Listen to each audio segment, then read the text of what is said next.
Spalding County, Georgia, sits approximately an hour south of Atlanta, operating as a transitional space between the sprawling urban density of the state capital and the more rural, slower-paced communities of the American South. The city of Griffin, the county seat, serves as the economic and cultural hub of the region. On the surface, Griffin presents the image of a traditional southern town, where community life often revolves around local businesses, church congregations, and the deeply ingrained tradition of high school athletics.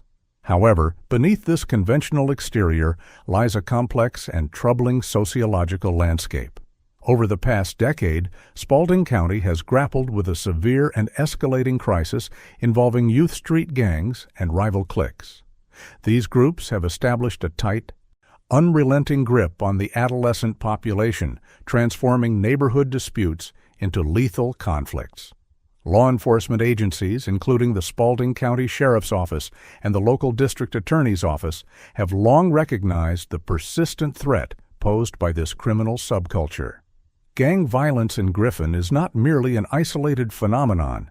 It is a systemic issue that infiltrates the daily lives of teenagers, dictating social hierarchies and territorial boundaries within the local school systems. At the center of this environment is Griffin High School, a primary educational institution for the county's youth. High schools in areas heavily influenced by gang activity often serve a dual purpose. They are centers of learning, but they also act as neutral and sometimes volatile, a meeting grounds for adolescents from opposing neighborhoods and rival factions. The student body at Griffin High School is a microcosm of the broader Spalding County community. For many students, navigating the hallways requires a constant awareness of shifting alliances and unspoken rules. The administration and local authorities continuously work to maintain a safe environment, yet the influence of outside street politics frequently permeates the campus. This tension is particularly palpable during large social gatherings, where the structured oversight of the classroom gives way to the unpredictable dynamics of crowds. Emmanuel Dorsey was a 14-year-old freshman just beginning his high school education at Griffin High. Described by his mother, Charlotte Williams, as a boy full of energy and life, Emmanuel possessed a bright and magnetic personality. He was the type of teenager who could walk into a room and instantly change its atmosphere with his vibrant disposition. Emmanuel was not a native of Griffin. In fact, his presence in Spalding County was the result of a deliberate and protective decision made by his family. Until recently, the Dorsey family had resided in neighboring Clayton County, an area also struggling with high rates of crime and gang-related activity. Clayton County borders the southern edge of the Atlanta metropolitan area and has experienced significant urban challenges over the decades, prompting families like the Dorseys to migrate further south into Spalding County. This migratory pattern is common among parents seeking quieter neighborhoods and safer educational environments for their children. And concerned for her son's safety and desperate to shield him from the pervasive dangers of their old neighborhood, Williams relocated Emmanuel to Spalding County a mere 3 weeks before the end of September 2023. The relocation was intended to provide Emmanuel with a fresh start, a safe haven where he could focus on his education and enjoy a normal teenage experience away from the crosshairs of territorial violence. He was a typical freshman trying to find his footing, make new friends, and assimilate into an unfamiliar environment. He had no established ties to the local gang networks and was entirely detached from the historical grievances that fueled the ongoing conflicts in Griffin. Walking the same hallways, though occupying a vastly different psychological space, was 17-year-old Kaomarion Kendrick. Also a student at Griffin High School, Kendrick represented the tragic demographic of older teenagers who had become deeply entrenched in the toxic clique culture of Spalding County.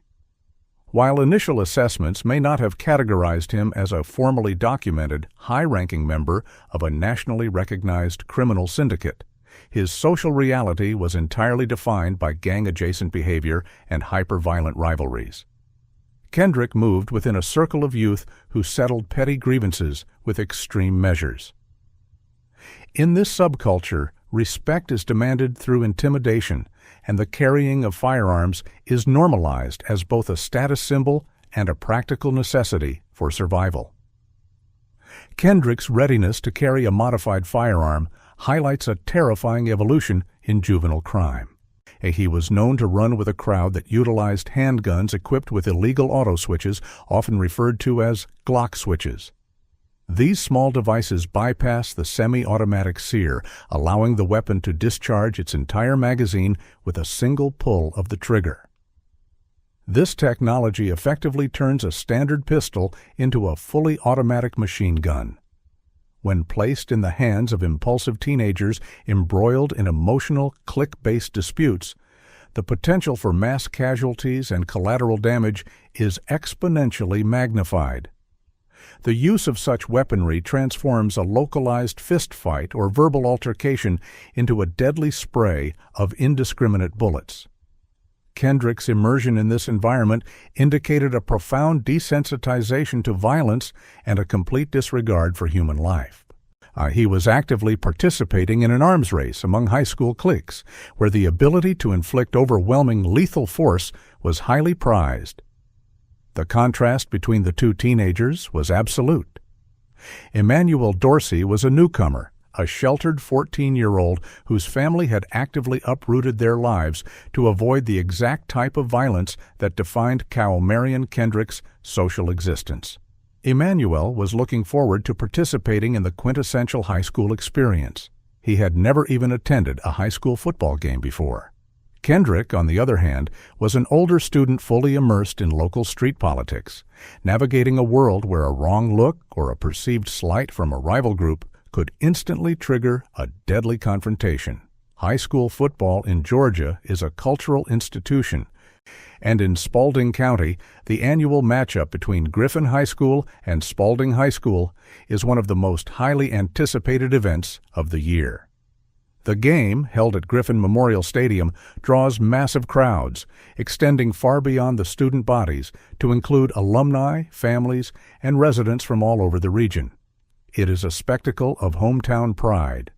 However, from a law enforcement perspective, the Griffin-Spalding rivalry game presents a significant logistical and security challenge. The sheer volume of attendees, combined with the high emotions surrounding the crosstown rivalry, creates an environment ripe for conflict. For the street gangs and cliques of Spalding County, the football game serves as a sprawling, chaotic stage.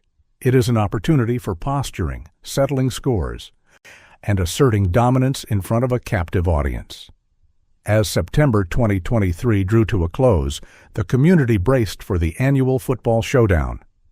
Law enforcement presence was heavy, with deputies and officers stationed in and around Griffin Memorial Stadium to manage the massive influx of spectators. Inside the stadium, the atmosphere was expected to be electric, focused on the athletics and the marching bands. Outside, however, the streets and parking lots surrounding the venue were known to become unmonitored gathering zones where rival factions frequently crossed paths. For Emmanuel Dorsey, the event represented a milestone, his very first high school football game, an exciting initiation into the social life of his new school. For Kaomarion Kendrick and his associates, the game was merely a backdrop for the ongoing, invisible war between rival factions. The convergence of these two distinct realities at Griffin Memorial Stadium set the stage for a catastrophic intersection. The protective measures taken by Emmanuel's family, the systemic failures to curb gang influence, and the easy access to highly lethal weaponry were all hurtling toward a single, tragic focal point in the shadow of the stadium lights. Newly adopted community of Griffin. 14-year-old Emmanuel Dorsey had lived in Spalding County for a mere 3 weeks. His family had uprooted their lives and relocated from Clayton County with a singular protective goal in mind: to shelter the young freshman from the pervasive gang violence that had infected their previous neighborhood. Spalding County was supposed to represent a fresh start, or a quieter existence where a teenager could focus on his education and enjoy the typical milestones of adolescence. The annual rivalry matchup between Griffin High School and Spalding High School was precisely the kind of normal, community-centric event his family wanted him to experience. Emmanuel was not a gang member. He was a high school freshman navigating the awkward, exciting transition into young adulthood, eager to participate in the social spectacle unfolding under the local stadium lights. Yet, tragically, the very geographical relocation intended to save his life had placed him directly at the epicenter of a brewing storm he could not possibly comprehend. The streets of Griffin were grappling with a modern evolution of youth violence.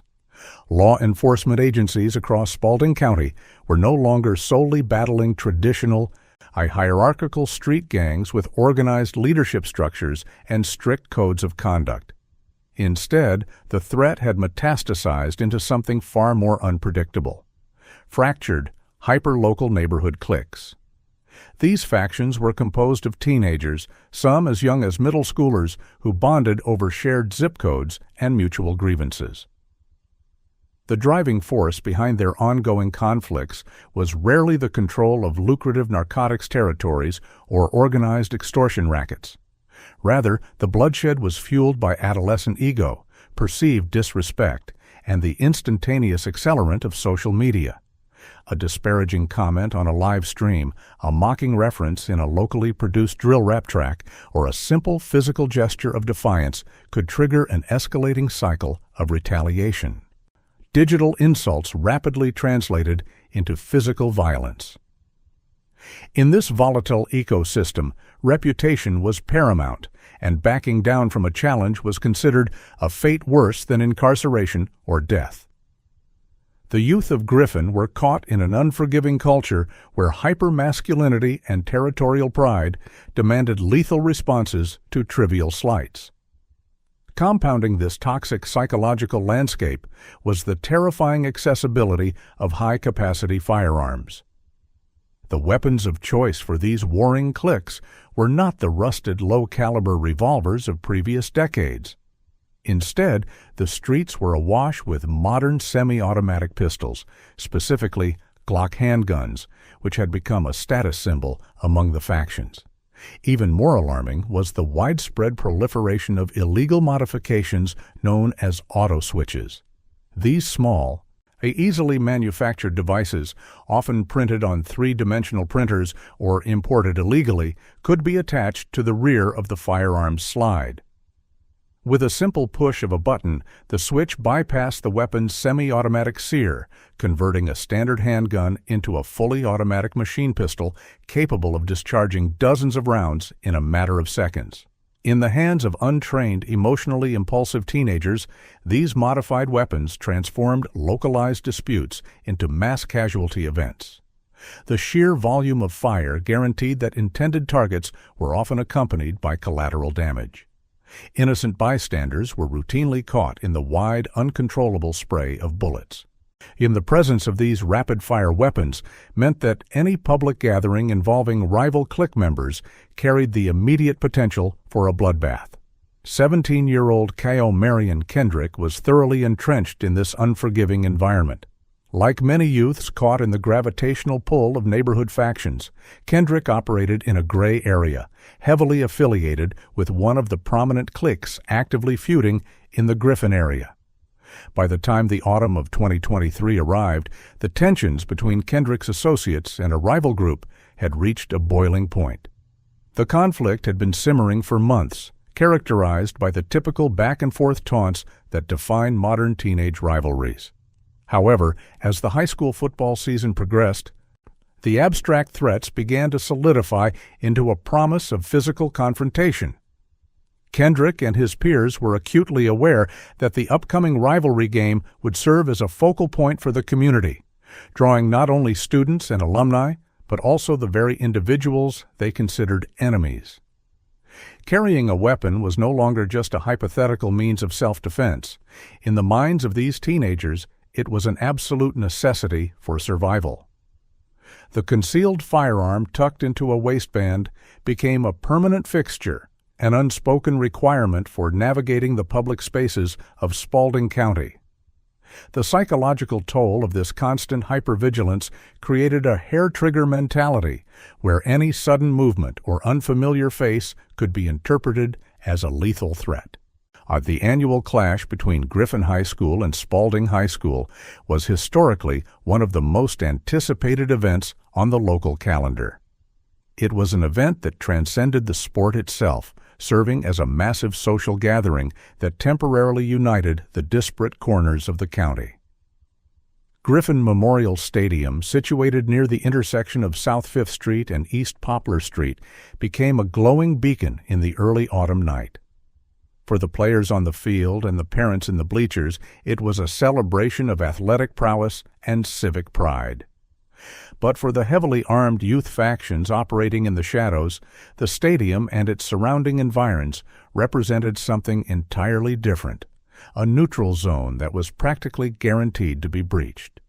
The architectural layout of the area inadvertently facilitated the impending disaster. While law enforcement maintained a highly visible presence inside the stadium gates, tasked with managing the densely packed grandstands and the immediate perimeters of the field, the external infrastructure was a logistical nightmare to secure. The sprawling, poorly lit parking lots, the adjacent neighborhood streets, and the narrow walkways leading away from the facility provided ample blind spots. These unmonitored zones became the staging grounds for the cliques. As the game unfolded under the bright stadium lights, the darkness just beyond the chain-link fences began to populate with teenagers who had zero interest in the score. Throughout the afternoon and into the evening of September 30th, 2023, the atmosphere outside the stadium grew increasingly tense. The digital threats that had been exchanged over the preceding weeks were now manifesting in the physical world. Groups of young men congregated in the shadows, their body language stiff, their eyes constantly scanning the crowds. The distinctive fashion choices and subtle hand signals associated with the rival factions served as silent declarations of allegiance. To the untrained eye of an outsider or a recently arrived 14-year-old freshman like Emmanuel Dorsey, these clusters of loitering teenagers might have simply looked like older kids socializing away from the watchful eyes of teachers and parents. But to those entrenched in the clique culture, the external perimeter of Griffin Memorial Stadium was a tactical grid. Every passing group was evaluated. Every prolonged stare was calculated. The air was thick with the distinct metallic adrenaline that precedes violence. The rival factions were actively hunting each other within the chaotic churn of the departing crowds, turning a community celebration into a high-stakes standoff.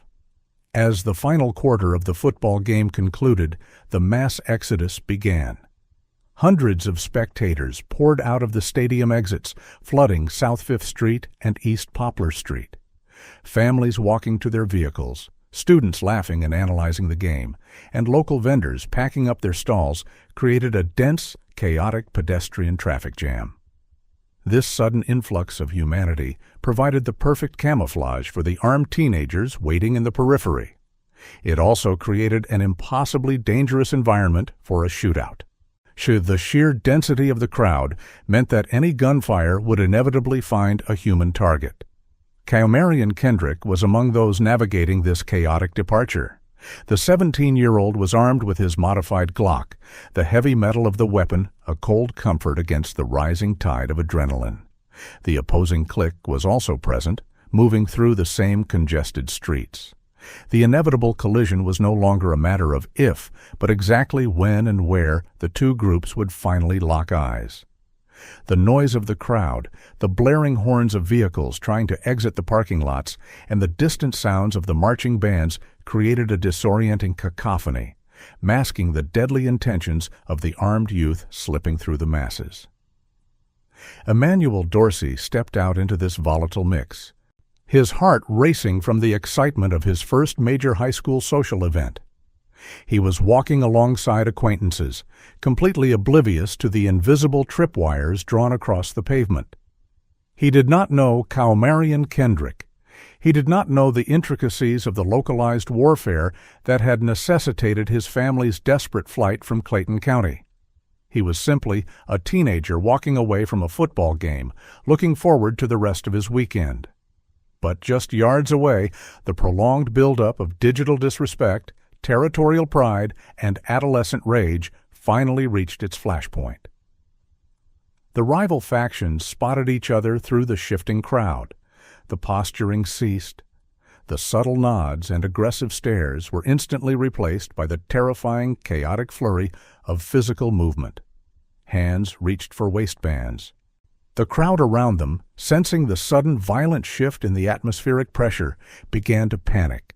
The collective gasp of the bystanders, the sudden parting of the human sea, and the frantic scramble for cover signaled the definitive end of the buildup. The unmonitored streets outside Griffin Memorial Stadium had officially transformed into a battlefield, and the rapid-fire machinery designed to end human life was about to be unleashed into the dark Georgia night. Hands reached into waistbands and beneath the heavy fabric of hooded sweatshirts as the fragile tension outside Griffin Memorial Stadium completely dissolved. The dense throng of spectators pouring out of the high school football game had created a severe bottleneck near the main exit gates. Under the harsh, unyielding glare of the stadium floodlights, the verbal sparring between the rival cliques mutated into immediate physical aggression. Teenagers who moments earlier had been cheering from the metal bleachers now found themselves trapped in the epicenter of an escalating gang dispute.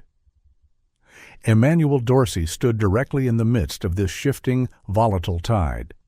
At just 14 years old, he was simply navigating the chaotic exodus of fans, entirely exposed to the sudden escalation happening mere feet away from him.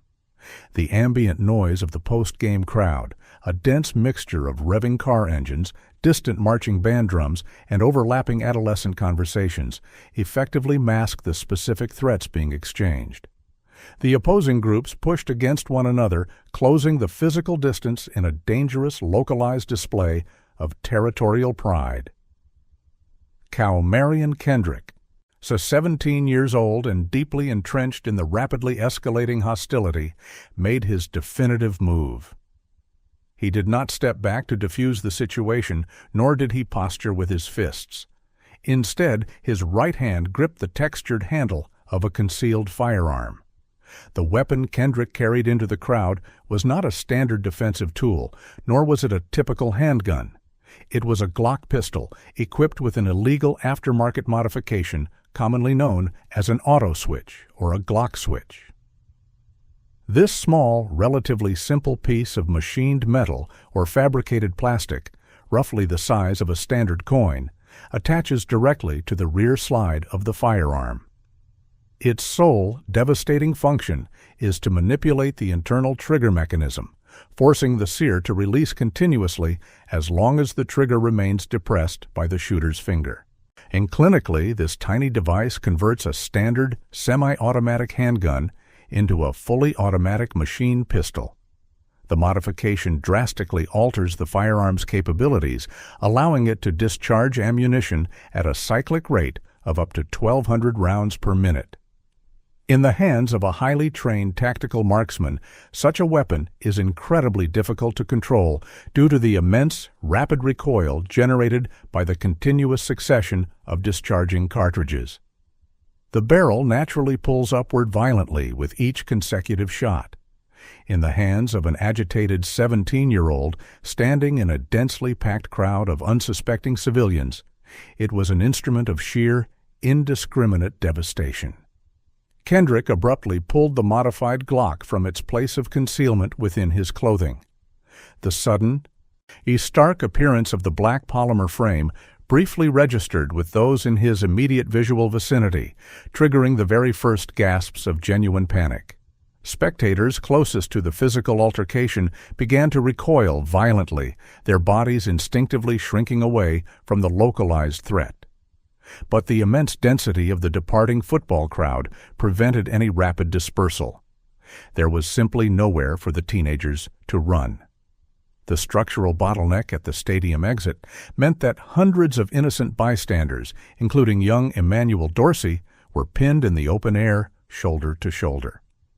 Kendrick raised the firearm, aggressively leveling it in the general direction of his perceived rivals. He did not adopt a stable shooting stance, nor did he take careful, calculated aim down the sights of the weapon.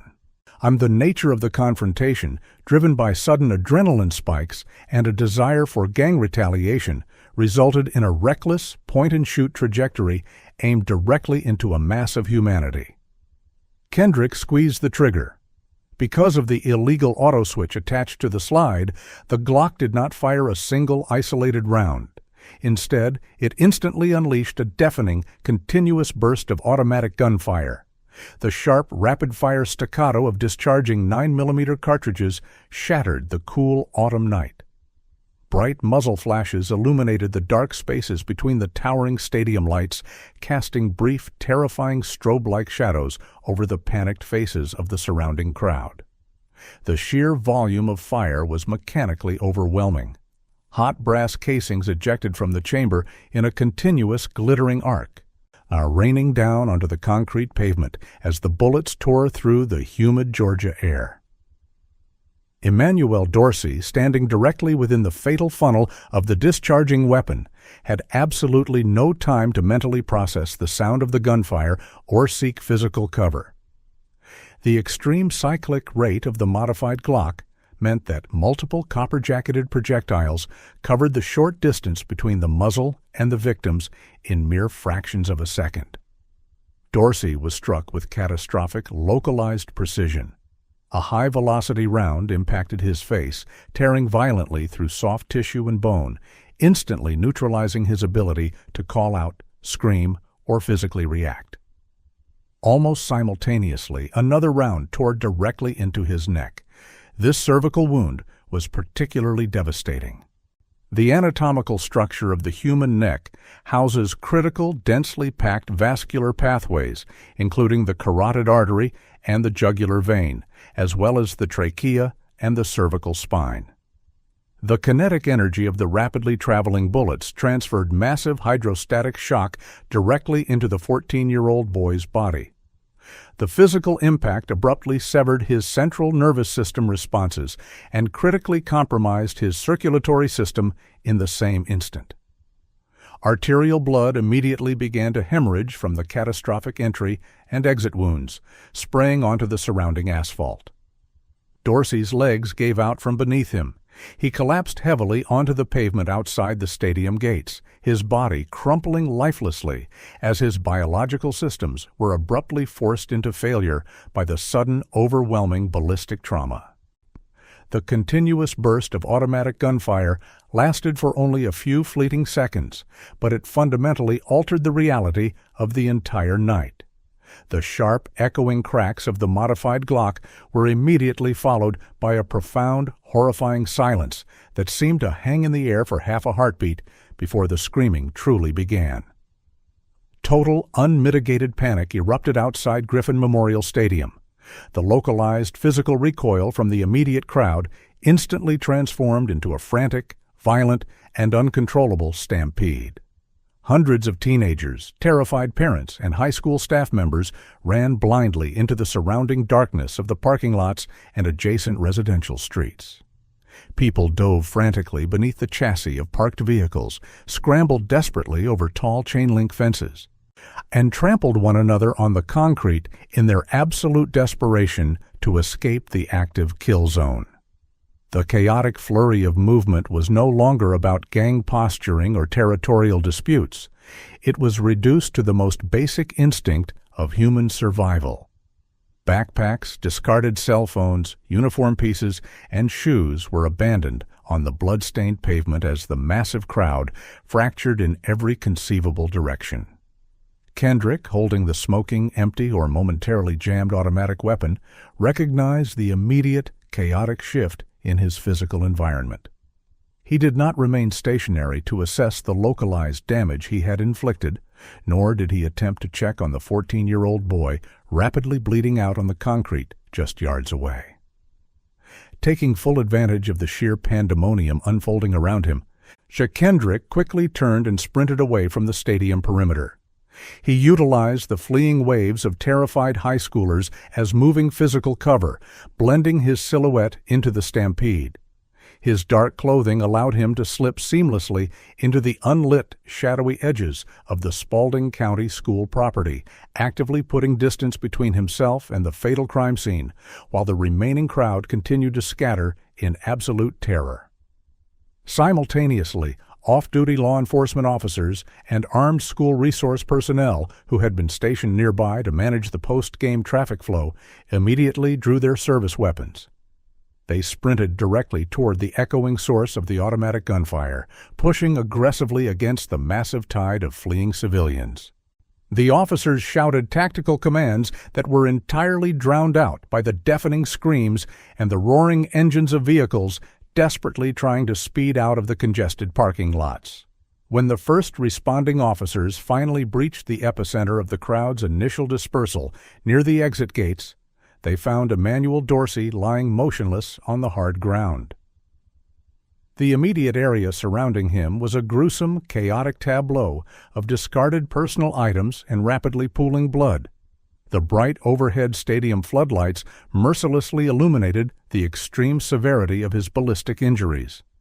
The catastrophic wounds to his face and neck were actively exsanguinating at a rate that made standard emergency field tourniquets physically impossible to apply effectively. Officers immediately dropped to their knees and initiated desperate life-saving measures, applying intense direct manual pressure to the massive neck wound with their bare hands. Simultaneously, they radioed for immediate emergency medical services, broadcasting the terrifying reality over the encrypted police dispatch channels. Shots fired, multiple victims down, automatic weapons actively involved. The sharp, acrid smell of burnt gunpowder hung heavily in the stagnant night air, mixing sickeningly with the distinct metallic scent of fresh blood. First responders worked frantically on the cold pavement, their uniforms and hands quickly becoming slick with the 14-year-old's blood as they fought a desperate, losing medical battle against the massive trauma inflicted by the modified firearm. Griffin Memorial Stadium, our previously a vibrant site of innocent community, gathering, and adolescent excitement, had been transformed in a matter of seconds into an active, chaotic homicide scene. The pavement was permanently marked by the clinical, devastating efficiency of an illegally modified weapon, recklessly unleashed by a teenager into a dense crowd. Blood of 14-year-old Emmanuel Dorsey as they initiated desperate life-saving measures. The paramedics arrived within minutes, their ambulance sirens wailing incessantly over the chaotic din of the dispersing football crowd. They descended upon the scene heavily burdened with trauma kits, immediately taking over from the patrol officers who had been applying temporary chest seals and manual pressure to the teenager. The sheer volume of physical trauma inflicted by the fully automatic gunfire presented an overwhelming physiological crisis for the first responders. Emmanuel lay unresponsive on the rough asphalt just outside Griffin Memorial Stadium, his pulse incredibly weak and his breathing dangerously erratic. Emergency medical technicians worked methodically, but with intense, calculated urgency, establishing multiple intravenous lines in the field and attempting to stabilize his rapidly dropping blood pressure with fluid resuscitation. Despite the highly organized efficiency of the medical personnel, the severity of the internal injuries caused by the rapid succession of high-velocity bullets made stabilization nearly impossible on the street. They quickly transferred the critically injured teenager onto a reinforced stretcher, locking him securely into the back of the waiting ambulance. The vehicle tore away from the stadium parking lot toward the nearest Level 1 trauma center, its emergency lights painting the shocked, tear-stained faces of the remaining bystanders in harsh strobes of red and white. Inside the narrow, brightly lit confines of the moving rig, paramedics relentlessly continued cardiopulmonary resuscitation, pushing doses of epinephrine and administering high-flow oxygen, utterly refusing to concede defeat. However, the catastrophic vascular and organ damage proved completely insurmountable. Shortly after arrival at the hospital's emergency department, despite the exhausted and invasive surgical efforts of the attending trauma team, Emmanuel Dorsey was officially pronounced dead, turning a horrific shooting scene into an active homicide investigation. Back at the stadium, law enforcement faced a massive secondary crisis, managing a terrified, hysterical, and highly volatile crowd. Griffin Memorial Stadium had just hosted hundreds of high school students, local parents, and community members for a Saturday evening football game. The sudden, deafening eruption of automatic gunfire had instantly triggered a blind, desperate stampede. Teenagers screamed in sheer terror, scrambling over tall chain-link fences and diving violently behind parked vehicles to escape the indiscriminate hail of bullets. Parents desperately searched for their children in the dim ambient lighting, screaming names into the night air while frantically attempting to navigate against the flow of the fleeing masses. Spalding County Sheriff's deputies, working alongside arriving mutual aid officers from the Griffin Police Department, deployed immediately to establish a massive, impenetrable security perimeter. They strung hundreds of yards of yellow crime scene tape across the intersections leading into the stadium grounds, forcefully pushing the remaining crowds backward to preserve the fragile integrity of the scene. The ground was littered with abandoned shoes, dropped cell phones, and trampled jackets, a physical testament to the sheer panic that had just gripped the community. Tactical units swept the immediate area with long rifles drawn and flashlights cutting through the darkness, methodically clearing the surrounding brush, the empty bleachers, and the parking structures to ensure the shooter had not barricaded themselves on the premises. The sheer scale of the incident required immediate assistance from neighboring jurisdictions, with marked cruisers utilizing their vehicles to block every single arterial road out of the immediate district. Officers shouted stern commands over heavy bullhorns, directing the panicked attendees toward designated safe zones while simultaneously detaining potential witnesses before they could vanish into the chaotic night. With the crowd finally pushed back behind the perimeter and the area deemed tactically secure, the Spalding County Sheriff's Office Crime Scene Investigation Unit descended upon the asphalt. Powerful halogen floodlights were erected on heavy tripods, casting a harsh, clinical glow over the exact area where Emmanuel had fallen. The visual evidence left behind painted a grim, undeniable picture of extreme violence. Investigators placed dozens of bright yellow plastic evidence markers beside a highly concentrated cluster of spent shell casings. The sheer number of casings, coupled with their tightly grouped proximity on the pavement, immediately confirmed what the responding officers had suspected upon hearing the initial volley. The shooter had utilized a firearm equipped with an illegal auto-sear, commonly known as a Glock switch. This small, easily obtainable piece of machined metal or plastic had seamlessly converted a standard semi-automatic handgun into a fully automatic machine pistol, capable of emptying a high-capacity extended magazine in less than 3 seconds. Crime scene technicians meticulously photographed each individual casing from multiple angles, mapping their exact locations with advanced laser measuring devices to perfectly reconstruct the exact position and firing angle of the assailant. Blood spatter analysts carefully documented the biological evidence on the pavement, while seasoned detectives scoured the surrounding vehicles and brick facades for secondary bullet strikes. The brightly colored trajectory rods inserted into the shattered windows and punctured side panels of nearby cars illustrated the deeply indiscriminate and reckless nature of the gunfire, highlighting to the investigators how easily the casualty count could have been exponentially higher in the densely crowded post-game environment. Forensic technicians carefully collected the brass casings using sterile gloves, while securing them in sealed evidence bags for immediate submission to the National Integrated Ballistic Information Network, hoping to determine if this specific modified weapon had been utilized in previous unsolved gang-related shootings across the region. As the forensic technicians painstakingly processed the physical evidence, homicide detectives began the highly arduous task of interviewing the detained witnesses. The atmosphere among the high school students was a volatile, fragile mixture of profound trauma and stubborn silence.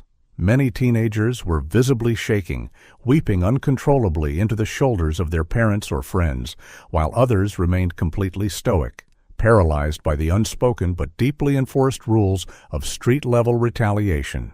Detectives deliberately separated the witnesses, placing them in the back of isolated air-conditioned patrol vehicles to conduct preliminary interviews far away from the potential intimidation of their peers.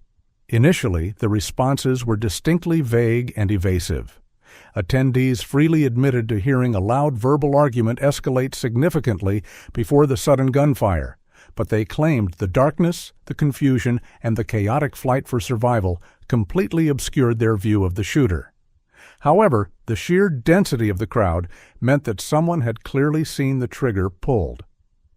Investigators systematically cross-referenced the tiny fragments of information provided by different students, actively looking for overlapping details and contradictions. They seized several smartphones from cooperative witnesses with their explicit consent, rapidly securing digital video recordings and social media live streams that had inadvertently captured the tense moments immediately preceding and following the violence. The digital footprint of the evening proved absolutely invaluable.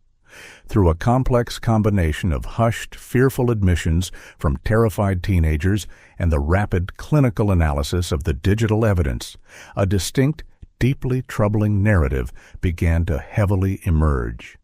The shooting was definitively not a random act of senseless violence, but rather the explosive, deadly culmination of an ongoing, highly structured feud between rival cliques and organized street gangs actively operating within the Spalding County area. The intelligence gathered at the blood-stained scene quickly funneled into a highly specific, undeniable direction. Within hours of the fatal shooting, the street-level whispers crystallized into a definitive, singular name: Kaomarion Kendrick. 17 years old and already known to local law enforcement, Kendrick was positively identified by multiple independent sources as the individual who had deliberately brandished the modified Glock pistol and unleashed the fatal burst of automatic fire into the crowd. Detectives ran Kendrick's name through state and federal criminal databases, pulling his known associates, previous residential addresses, and documented gang affiliations. The Spalding County Sheriff's Office immediately convened an emergency command post briefing in the early hours of the morning, distributing Kendrick's photograph, his physical descriptors, and his known aliases to every single sworn officer actively patrolling the region. The investigation immediately shifted gears from a standard, slow-moving homicide inquiry into a high-stakes, highly targeted fugitive manhunt.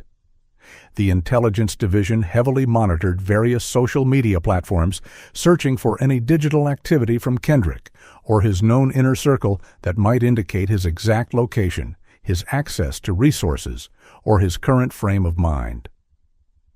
Arrest warrants for felony murder, aggravated assault, and severe violations of the State Racketeer Influenced and Corrupt Organizations Act were rapidly drafted by prosecutors. The inclusion of the RICO charges underscored the organized, gang-related nature of the assassination. A Superior Court judge reviewed and signed the extensive warrants before the sun even rose on Sunday morning, officially classifying the 17-year-old as a highly wanted, a highly dangerous fugitive from justice. The grim realization that an armed, reckless teenager possessing a fully automatic weapon was actively fleeing apprehension prompted an incredibly aggressive and widespread tactical response. The Spalding County Sheriff's Office, heavily recognizing the regional scope of the gang affiliations involved and the extreme danger posed to the general public, requested the immediate, fully resourced assistance of the United States Marshals Service Southeast Regional Fugitive Task Force. This highly specialized unit, comprised of elite federal agents and specially deputized local officers, brought an entire arsenal of advanced tracking technologies, covert surveillance capabilities, and vast jurisdictional reach to the operation. The intensive manhunt for Kaomarion Kendrick formally commenced with highly systematic, coordinated raids on multiple locations strongly associated with his known gang members. Heavily armed tactical teams executed high-risk search warrants at numerous residences across Spalding County, breaching front doors long before dawn in a calculated attempt to catch the suspect completely off guard. Each dynamic entry yielded secondary intelligence and confiscated electronics, but Kendrick remained entirely elusive. He had vanished completely from his usual haunts, undoubtedly hyper-aware of the massive law enforcement apparatus actively mobilizing against him. Detectives conducted intense, grueling interrogations of his close associates, applying severe legal pressure to anyone suspected of actively aiding, harboring, or funding the fugitive. Federal agents continuously tracked cellular tower pings, scrutinized automated license plate reader data across major interstates, and actively monitored the financial transactions of his immediate family members. The expansive search rapidly expanded beyond the borders of Spalding County as dedicated investigators tirelessly followed a complex trail of digital breadcrumbs and highly confidential informant tips into neighboring jurisdictions. The entire region remained on extremely high alert, with the sheriff's office releasing widespread public safety bulletins unequivocally warning that Kendrick was heavily armed with a fully automatic weapon and should under absolutely no circumstances be approached by civilians. The days painfully dragged on, the underlying tension relentlessly escalating with every single dead-end lead. As the specialized task force methodically and ruthlessly tightened the investigative net, preparing to aggressively close in on the fugitive who had violently turned a high school football game into a deadly, blood-soaked battleground. The manhunt for 17-year-old Kaomarion Kendrick demanded exhaustive resources and unprecedented interagency coordination. For over a week, investigators from the Spalding County Sheriff's Office and the Griffin Police Department parsed through an overwhelming volume of intercepted communications, automated license plate reader hits, and neighborhood surveillance footage. The digital exhaust left by Kendrick and his clandestine network of associates slowly painted a geographic trajectory pointing north. Analysts continuously monitored highway camera grids along Interstate 75 and surrounding state routes, cross-referencing vehicular movements with known gang affiliates. Cellular tower handshakes, encrypted social media messages, and highly confidential informant tips formed a complex web of actionable intelligence. The investigative team methodically eliminated false leads, narrowing their search grid hour by hour. By the end of the first week of October 2023, the relentless pressure applied by law enforcement yielded a critical breakthrough. The fugitive had not fled the state, nor had he vanished into the dense urban labyrinth of downtown Atlanta. Instead, the meticulously gathered intelligence funneled detectives directly toward a quiet, unassuming residential subdivision in neighboring Henry County. The sudden shift in geographic focus required immediate tactical adaptation. Spalding County authorities reached out to the Henry County Narcotics Unit, leveraging their deep familiarity with the local terrain and existing surveillance infrastructure. The strategy was no longer about blanketing the broader region with public safety bulletins. It evolved into a highly surgical operation aimed at a specific physical address. Command staff conducted a rapid risk assessment briefing before deployment. Detectives operated under the explicit assumption that Kendrick was highly volatile, deeply affiliated with violent street cliques, and heavily armed. The primary tactical objective was to isolate the teenager before he could recognize the tightening perimeter, preventing a barricade situation or a secondary shootout in a densely populated civilian area. Every officer assigned to the task force understood the lethal stakes of apprehending a suspect who had already demonstrated a willingness to fire into a crowd. On the morning of the takedown, plainclothes investigators and heavily armed tactical operators established a covert perimeter around the targeted Henry County neighborhood. Unmarked vehicles took up strategic vantage points, seamlessly blending into the weekend domesticity of the suburban subdivision. The visual contrast was stark.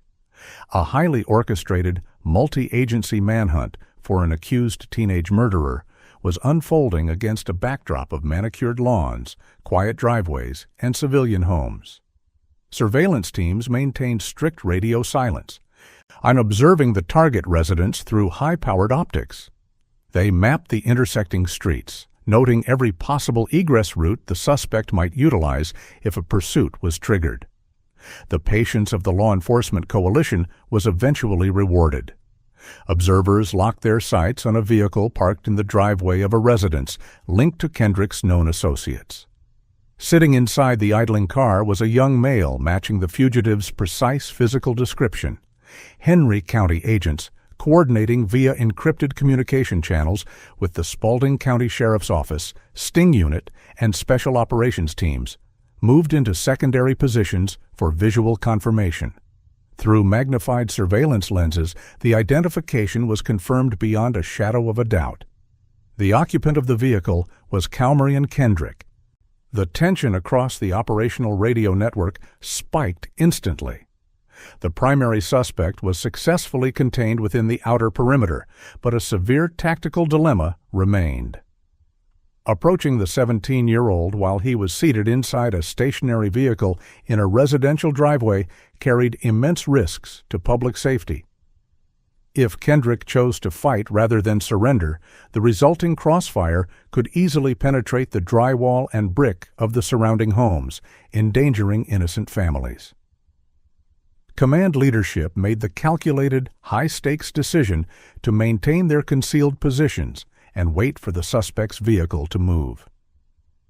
The operational plan dictated that they would intercept the car only as it transitioned away from the immediate residential cluster, on utilizing a mobile strike force to overwhelm the fugitive with sudden insurmountable numbers before he could access a major highway. The waiting game concluded when the suspect's vehicle shifted into gear and began rolling slowly down the driveway, navigating the winding suburban streets toward the subdivision's main exit. As the car approached the edge of the neighborhood, the multi-agency strike force initiated the takedown sequence. A synchronized convergence of law enforcement vehicles flooded the intersection from multiple blind angles.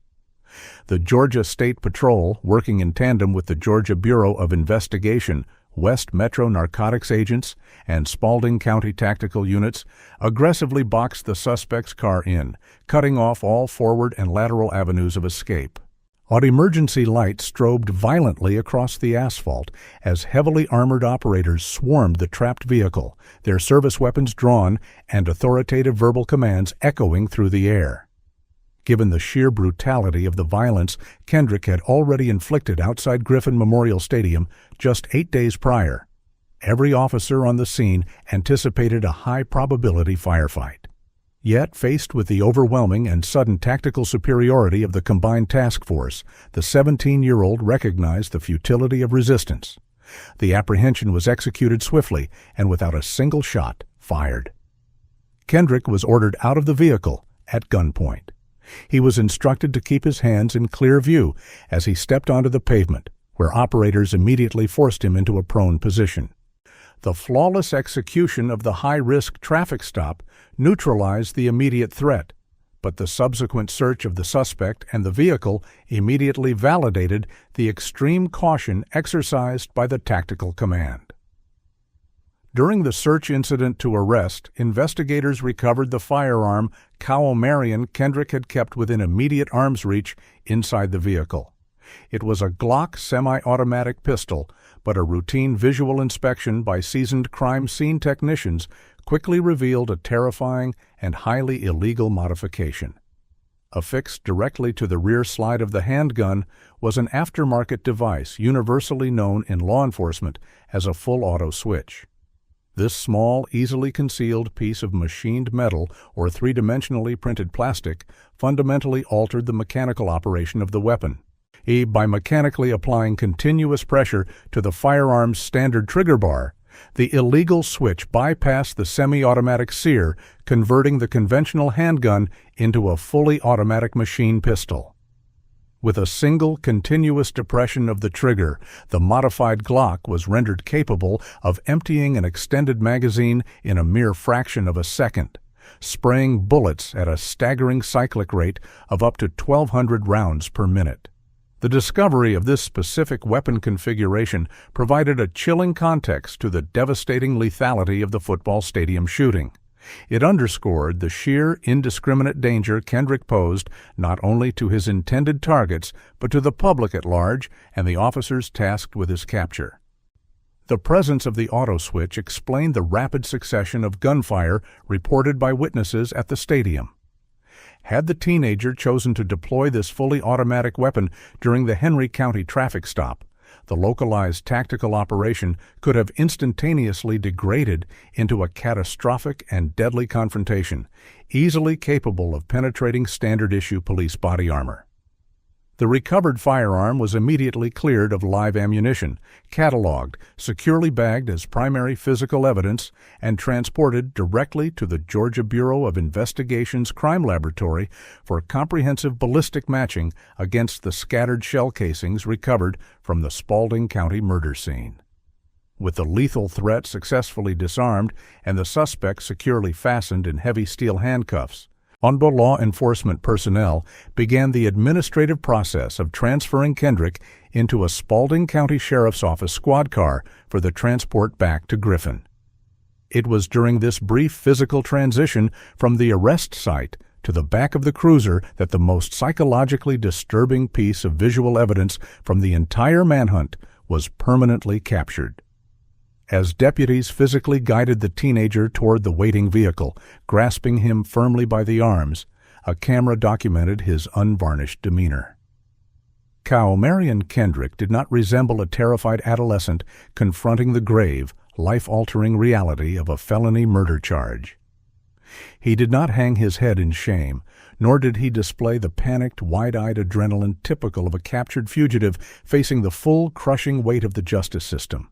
Instead, as he was hauled away in rigid restraints, surrounded by heavily armed officers in tactical gear, Kendrick looked directly toward the camera lens and flashed a wide, sickening grin. The smirk was inherently menacing, steeped in profound arrogance and entirely devoid of human remorse. This chilling arrest photograph instantly transcended standard procedural documentation. It captured the absolute emotional void of a teenager who had just ended the life of a 14-year-old boy in a hail of automatic gunfire. The image of the smirking killer, firmly juxtaposed against the mechanical horror of his modified machine pistol, solidified his reputation among the arresting investigators, the victim's grieving family, and ultimately the prosecutors assigned to the case. The photograph spoke volumes where physical evidence could only detail mechanics.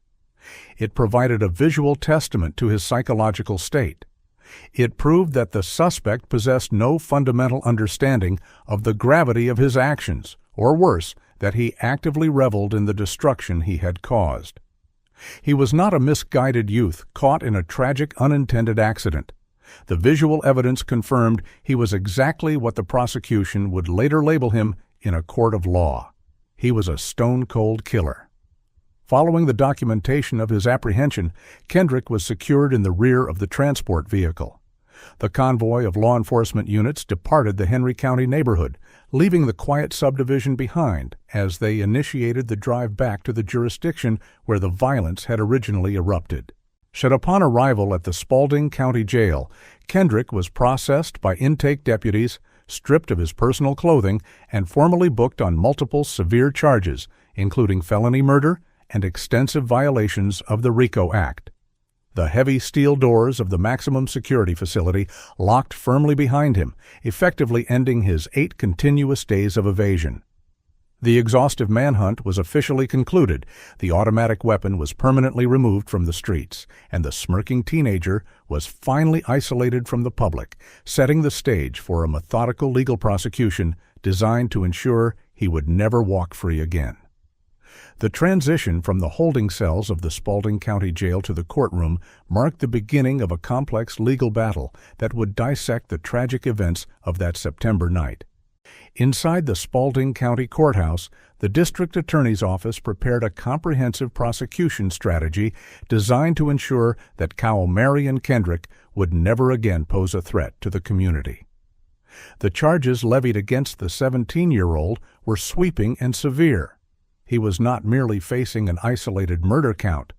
Instead, prosecutors utilized the Georgia Racketeer Influenced and Corrupt Organizations Act, a powerful legal tool originally designed to dismantle organized crime syndicates to address the escalating violence perpetrated by local street cliques. The grand jury indictment outlined a sprawling narrative of gang-related criminality, positioning the fatal shooting of Emmanuel Dorsey as the violent culmination of a coordinated enterprise.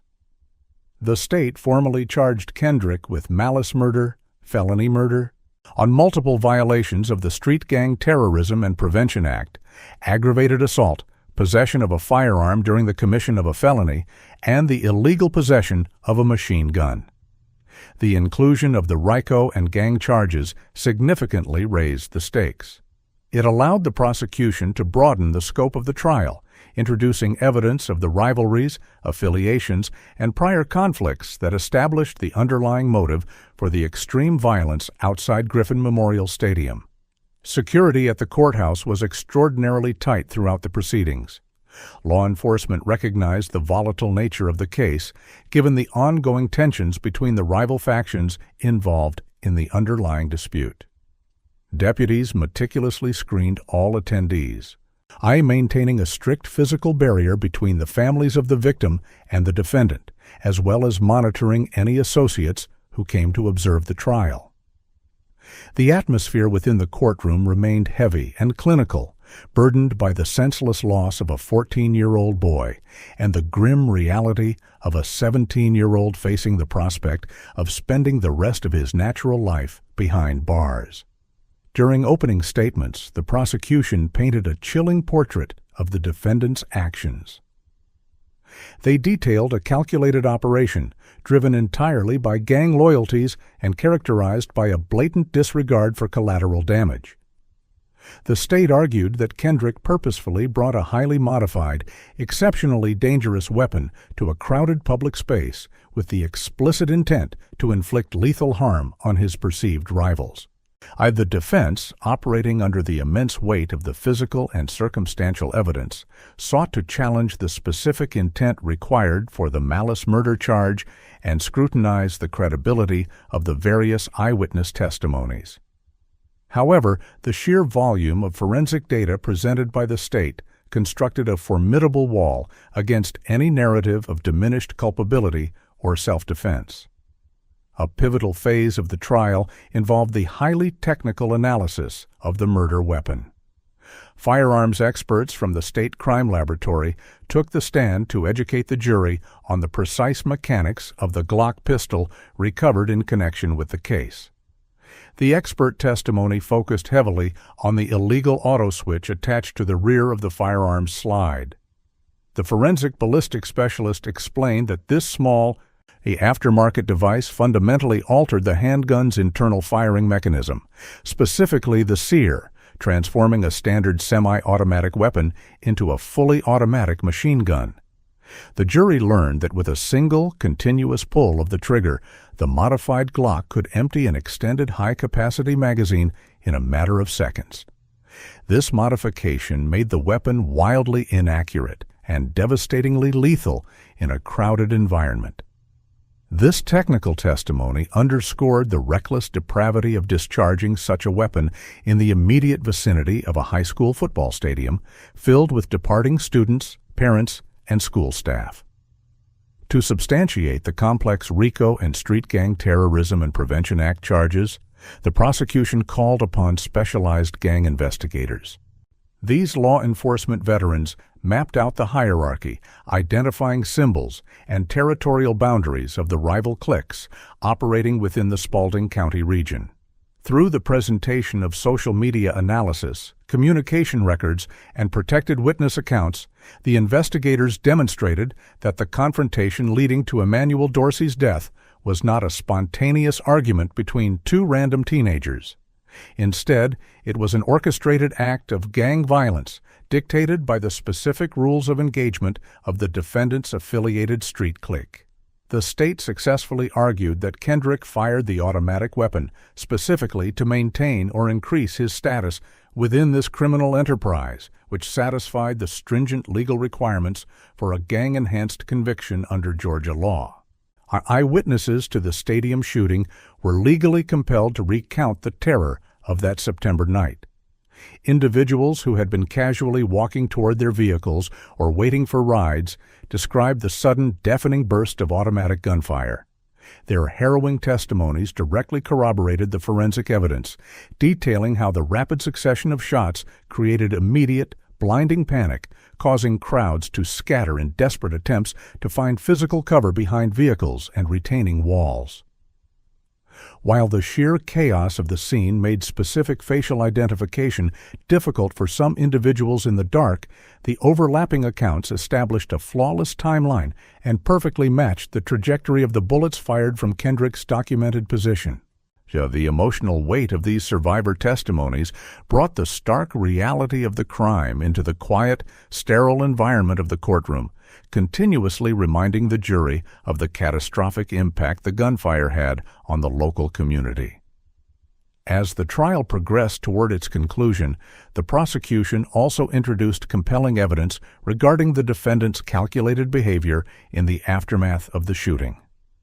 Investigators detailed the exhaustive manhunt, emphasizing the active, deliberate steps taken by the defendant to evade capture, conceal the modified weapon, and rely on a network of criminal associates to remain hidden in a neighboring jurisdiction. The state legally utilized this flight from justice to demonstrate a clear consciousness of guilt. Furthermore, the demeanor of the defendant during his processing was highlighted by law enforcement witnesses to illustrate a profound, chilling lack of remorse. The jury was presented with the factual image of a young man who, rather than displaying shock, panic, or regret over the death of a 14-year-old bystander, appeared entirely unfazed by the catastrophic gravity of his actions. In closing arguments, the state delivered a forceful and clinical summation of the evidence.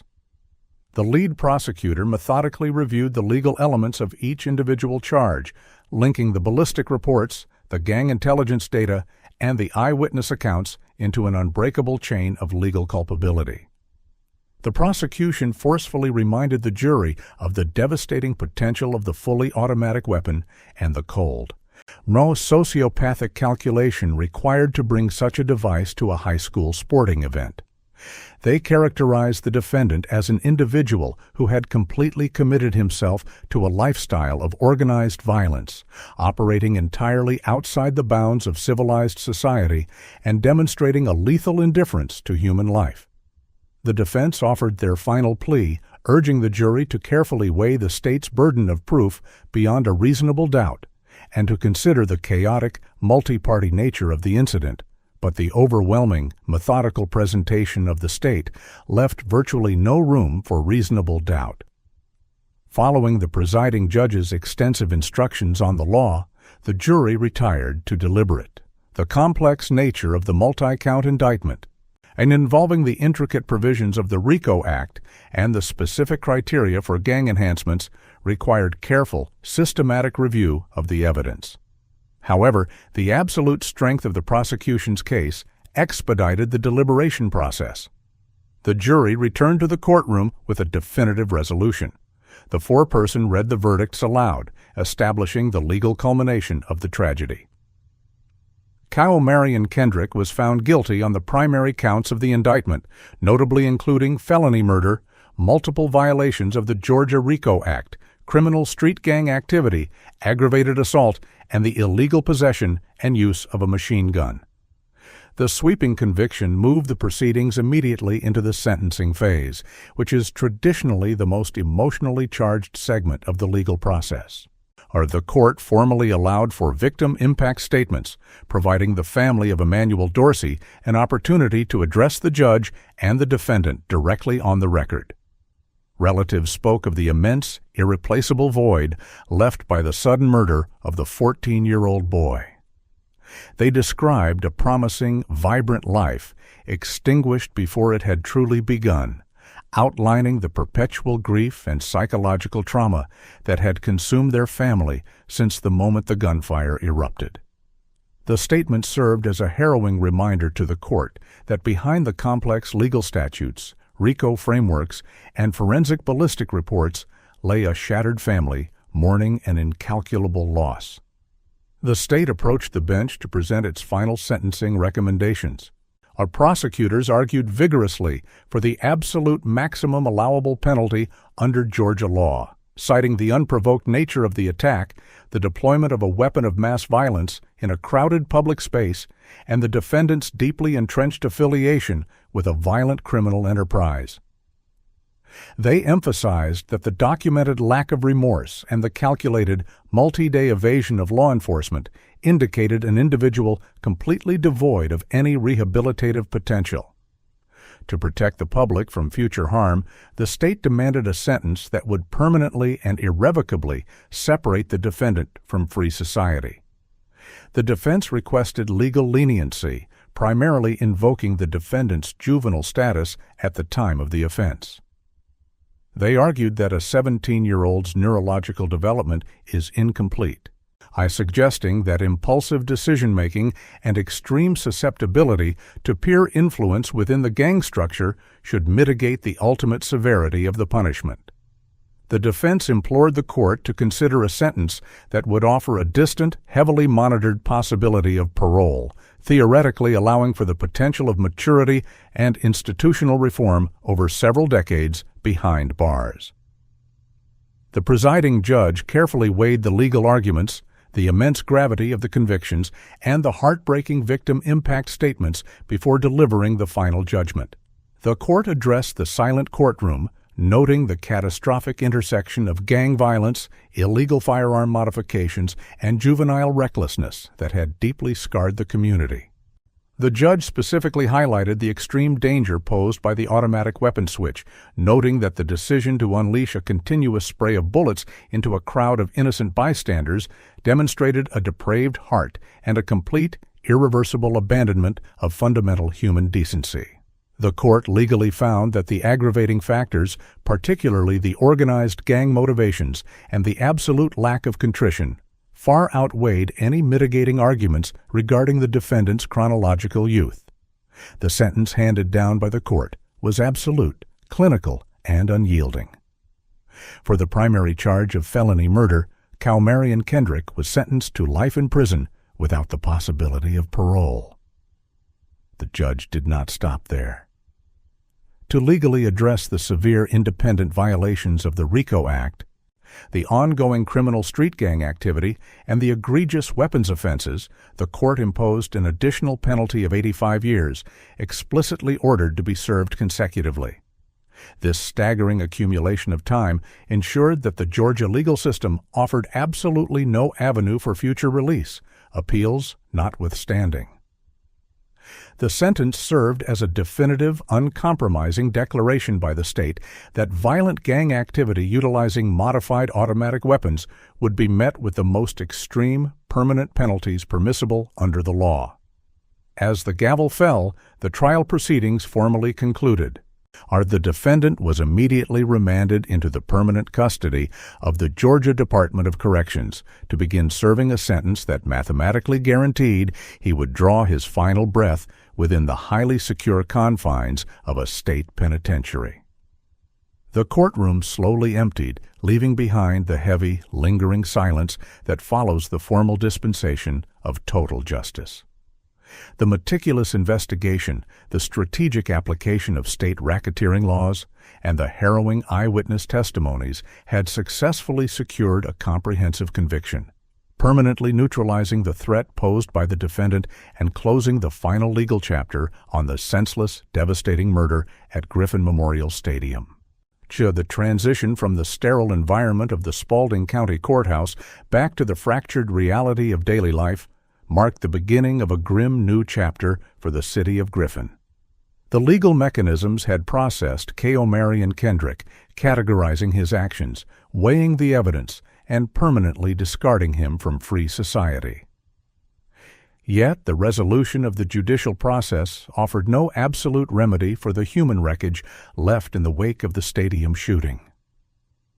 The legacy of the murder of Emmanuel Dorsey now rested heavily on his surviving family and a community forced to grapple with a severe juvenile violence epidemic. For Charlotte Williams, the mother of the 14-year-old victim, the conclusion of the trial provided a definitive answer but no true equilibrium. Her grief was anchored in the devastating permanence of an empty bedroom and the sudden absence of a child who had only just begun his freshman year at Griffin High School. Emmanuel was remembered by his family not as a statistic of urban violence, but as a vibrant, energetic adolescent who possessed a natural gravity. Williams often recalled how her son would walk into a room and instantly command its atmosphere, bringing an infectious light to mundane situations. He was a notorious practical joker, constantly looking to provoke a laugh, especially from his mother. The night of September 30th, 2023, was supposed to be a standard teenage milestone. It was Emmanuel's first time attending a high school football game. Instead, it became the night his future was abruptly canceled. And with the psychological toll on the Dorsey household was profound and enduring. Emmanuel left behind 4 siblings who were forced to navigate their own formative years under the shadow of sudden, violent loss. While the sentencing brought a measure of peace to the family, allowing the children to see that the perpetrator faced the absolute maximum penalty, the reality of their brother's absence remained a daily hurdle. However, Williams exhibited a remarkably complex emotional response to the teenager who extinguished her son's life. Rather than projecting pure, unadulterated hatred toward Kendrick, she articulated a profound, devastating pity. In the direct aftermath of the sentencing, Williams publicly stated that her heart went out to Kendrick. She recognized the tragedy of a 17-year-old boy throwing away his entire existence in a single moment of reckless bravado. She noted that Kendrick was incredibly young and appeared to lack a foundational support system, pointing out that he had ruined his own life by failing to comprehend the magnitude of his actions at the time. While she acknowledged that it was ultimately best to remove dangerous individuals from the streets to protect the public, her reflections highlighted a chilling reality. She mourned her beloved child deeply, yet she also agonized over the broader condition of modern youth. She openly questioned what was happening to children in her community, lamenting a culture where teenagers felt emboldened to carry lethal weapons without the maturity or the restraint to understand the irreversible consequences of pulling a trigger. Williams's observations perfectly encapsulated the broader struggle facing Griffin and the entirety of Spalding County. The murder of Emmanuel Dorsey was not an isolated anomaly, but a symptom of a highly localized, deeply entrenched gang culture that had successfully recruited the city's youth. Authorities confirmed that neither Dorsey nor Kendrick were officially documented gang members, yet the environment they were operating within was saturated with gang affiliations. The shooting was sparked by a dispute between rival cliques who had attended the highly anticipated rivalry game between Griffin and Spalding high schools. It was a proxy war fought by teenagers adjacent to criminal enterprises. The lines between formal gang membership and neighborhood clique loyalty had blurred, creating an invisible, deadly minefield for unaffiliated students. The community was forced to confront the terrifying escalation of these juvenile conflicts. Fistfights and verbal altercations had been entirely replaced by rapid-fire executions. The weapon utilized by Kendrick represented a terrifying technological leap in street-level violence. He was armed with a Glock handgun modified with an illegal auto switch. These aftermarket devices, easily acquired and rapidly installed, convert standard semi-automatic pistols into fully automatic machine guns. The presence of such overwhelming firepower in the hands of an emotionally volatile 17-year-old meant that any minor dispute could instantly escalate into a mass casualty event.